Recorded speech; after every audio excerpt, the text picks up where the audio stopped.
എന്താണ് എന്തോ ഒരു ചിന്തയിലാണെന്ന് തോന്നുന്നല്ലോ. ഓഫ് കോഴ്സ് ഞാൻ ചിന്തയിലാണ്. കാരണം ഇന്നേക്ക് 1 മന്തായി നമ്മുടെ അന്വേഷണം തുടങ്ങിയിട്ട്.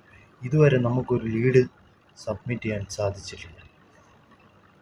അതിനർത്ഥം 1 വീക്ക് മോർ വി ഹാവ്.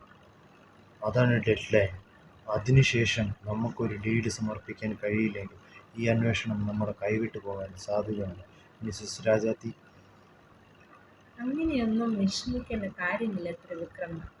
നമ്മുടെ കേസുകളൊക്കെ എന്നും സക്സസ് ആയിട്ടേ ഉള്ളൂ. കഴിഞ്ഞ കുറേ വർഷങ്ങളായിട്ട് ഏതെങ്കിലും ഒരു കേസ് നമുക്ക് ഫെയിലിയർ ആയിട്ടുണ്ടോ? പിന്നെ എന്തിനാണ് ത്രിവിക്രമൻ ഇതിനെക്കുറിച്ച് കൂടുതൽ ചിന്താകുലൻ? കഴിഞ്ഞ ഒരു മാസമായിട്ട് ഞാനിതിൻ്റെ പുറകെയാണ്. എനിക്കൊരു ചുക്കും ചുണ്ണാമ്പും ഇതുവരെ കിട്ടിയിട്ടില്ല. അപ്പോൾ ഞാൻ ഒബ്വിയസ്ലി ടെൻഷനാവും. ഇതിൻ്റെ പുറകെ നടന്ന് എൻ്റെ ഹെൽത്ത് വരെ ഒരു ഡീക്കേ ആയി തുടങ്ങിയിരിക്കുന്നു. എനിക്ക് ഒന്നും ഇതിനെക്കുറിച്ച് ഒരു തുമ്പും കിട്ടുന്നില്ല. എന്താണ് ചെയ്യേണ്ടതെന്ന് ഒരു ഐഡിയയും ഇല്ല.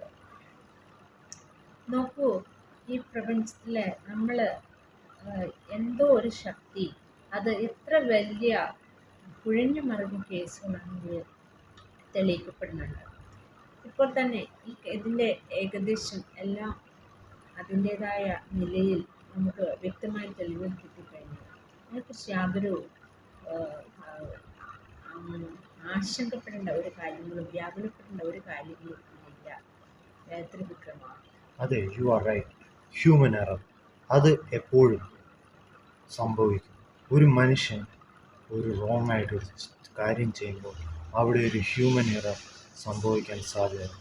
അതേപോലെ ഇവിടെയും ഒരു ഹ്യൂമൻ എറർ സംഭവിക്കും എന്നായിരുന്നു എൻ്റെ കണക്കുകൂട്ടൽ. പക്ഷേ ഞാൻ പലയിടത്തും പരതിയും അന്വേഷിച്ച് നോക്കിയിട്ടും എനിക്ക് ആ ഹ്യൂമൻ എറർ കണ്ടുപിടിക്കാൻ സാധിച്ചിട്ടില്ല. 1 ഏക്കർ വിസ്തൃതിയുള്ള ഈ ആർക്കിയോളജിക്കൽ പ്രൊട്ടക്റ്റഡ് ഏരിയയിൽ നിന്നും ആ ആൻറ്റിക്ക് പോയത് റൂബി ഡയമണ്ട്സ്, മരതകം, ഉഷിരാഗം, ഇങ്ങനെയുള്ള പല പല ഡയമണ്ട്സ്. അതേപോലെ തന്നെ ഹ്യൂമൻസ് ഇതുവരെ എക്സ്പീരിയൻസ് ചെയ്യാത്ത പല തരത്തിലുള്ള വൈഭവങ്ങളായിട്ട് ഡയമണ്ട്സ് ഉള്ള ഒരു ആൻറ്റീക്കാണ് ഇവിടെ നിന്ന് കളഞ്ഞു പോയത്. അവിടെ നിന്നും കളഞ്ഞു പോയപ്പോൾ ആ ഏരിയയിൽ വർക്ക് ചെയ്തിരിക്കുന്ന ഒരു CCTV ആ ടൈമിൽ വർക്ക് ചെയ്തില്ല. ഏകദേശം 1 മണിക്കും 4 മണിക്കും ഇടയ്ക്ക് വെച്ചാണ് ഈ വസ്തു കളഞ്ഞു പോയത്. അപ്പോൾ നമ്മൾ അതിൻ്റെ തുമ്പ് കണ്ടുപിടിക്കാനായി ഇതുവരെ അന്വേഷിച്ചിട്ടും ഒരു തുമ്പും കണ്ടെത്തിയിട്ടില്ല. എനിക്ക് ഉറങ്ങുവാൻ സാധിക്കുന്നില്ല. ഞാൻ വളരെയധികം ടെൻഷനിലാണ്. ഞാൻ എവിടെ പോകുമ്പോഴും എൻ്റെ മനസ്സിൽ ഈ ചിന്ത ഇങ്ങനെ വന്നുകൊണ്ടിരിക്കുന്നു. ത്രിവിക്രമൻ എന്താണ് വിചാരിക്കുന്നത്? ആ സാധനങ്ങൾ കിട്ടുകയില്ലെന്നാണോ?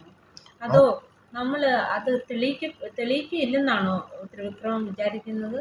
അതല്ല, അവിടെ അങ്ങനെ ഒരു ആൻറ്റീക്ക് ഉണ്ട്. നമ്മൾ ഡിറ്റക്റ്റീവ്സിനല്ലാതെ വേറൊരാൾക്കും അതിനെക്കുറിച്ച് അറിവില്ല. നോക്കൂ, മനസ്സിലാക്കൂ, നമ്മൾ പലപ്പോഴും അങ്ങനെയാണ്. എല്ലാ കേസുകളും അവർ ഒരു കുറ്റവാളി ചെയ്യുന്നത് അങ്ങനെയൊക്കെ തന്നെയായിരിക്കും.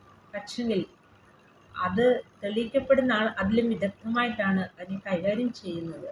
അതിനുള്ള ബുദ്ധിയും വൈഭവവും ഒക്കെ നമുക്ക് നമ്മുടെ നിലവിൽ ഇപ്പോൾ എല്ലാ സാങ്കേതികമായിട്ടുള്ള വിദ്യകളിലൂടെയും ബൗദ്ധികമായ ബുദ്ധികളിലൂടെയും നമുക്കുണ്ട് എന്നുള്ളത് ത്രിവിക്രമൻ അറിഞ്ഞൂടെ? You are right. അപ്പോൾ മിസ്സസ് രാജാത്തി, ഇന്ന് ഞാൻ ഉറങ്ങും. പക്ഷേ നാളെ മുതൽ ഞാൻ വളരെ വിജിലൻ്റായി ഇതിനെക്കുറിച്ച് അന്വേഷിക്കും. എക്സാക്ട്ലി. ഒരു തുമ്പ് കിട്ടാതെ ഇനി എനിക്ക് ഉറക്കമുണ്ടാവില്ല. തീർച്ചയായിട്ടും അങ്ങേക്ക് അതിനുവേണ്ട എല്ലാ ഭാവുകങ്ങളും ഞാൻ നേരുകയാണ്. Thank you Mrs Rajathi. Okay, അപ്പോൾ കാണാം. കാണാം. Thank you.